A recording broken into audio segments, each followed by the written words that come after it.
big one, Don Countermine.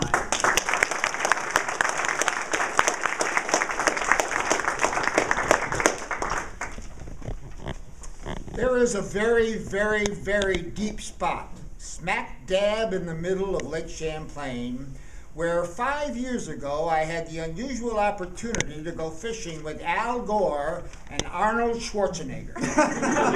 Each of us had caught over 100 pretty good-sized pike muskies that day, but the big one, the one that the local fishermen called El Guapo, the monster fish, had not come around. We sat there in the silence, in the boat. The soft glow of the lantern cast eerie shadows out over the placid waters of Lake Champlain.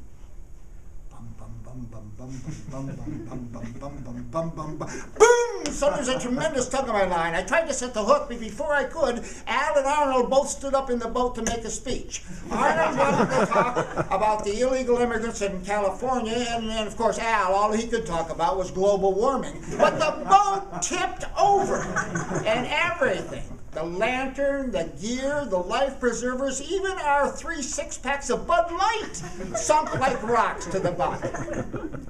Now, we were smart enough to stay with the boat, and we were in the water there for 68 days, staying alive on seaweed, lily pads, and marshmallows, which were brought to us by a bevy of left-wing liberal ducks from Vermont. I can still see those ducks now, the marshmallows clenched in their beak, jumping off into the water with their left wing paddling their way out to our location, smack dab in the middle of Lake Champlain. Well, while we were there, in the cold, deep waters of Lake Champlain, we made each other a pledge, a promise, a vow, that if we ever did survive this life and death struggle on seaweed, lily pads, and marshmallows, we would come back and get El Guapo if it was the last thing we ever did. We would get El Guapo. Well, on the 69th day of clinging to the side of that slippery, slimy boat, a Coast Guard helicopter that had strayed off course from a rescue mission in Chappaquiddick, it spotted us. We were saved at last. The following winter, the 3 of us returned to that same superior spot, smack dab in the middle of Lake Champlain, to carry out our pledge, our promise, our vow to get El Guapo.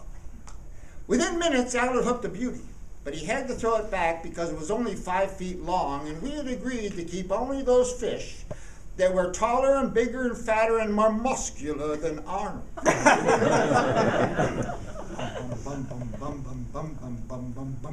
Boom! Suddenly there was a tremendous tug on my line, the same type tug as the summer before. I quickly set the hook. If this was that monster fish El Guapo, he wasn't going to get away this time. Well, I've never had such a fish fight in all my life. It took more time than it usually does to pass the New York State budget. But finally, after weeks and weeks of fighting this monster fish, we all were surprised, sensed that the end was near for El Guapo. One last tug, up it came through the hole in the ice, but, it wasn't El Guapo. And the end of my line was the same sunken lantern from the summer before. The flickering flame was still lit. Arnold and Al, they picked up the one fish we could keep, a 7-foot laker, threw it over their shoulder. But I knelt down by that hole in the ice and I said, El Guapo, we've had enough of your bums, big boy. Next summer, we're coming back, and we're going to bring some heavy artillery. We'll bring back Janet Reno, Hillary Clinton. Bum, bum, bum, bum, bum, bum, bum. Boom! Up through that hole in the ice like a Korean rocket came the monster of all fish I've ever seen. And Mr. Contest Master, come over here. Help me, help me, help me. I've been unfortunate. I couldn't land them tonight, but the big one is up for you.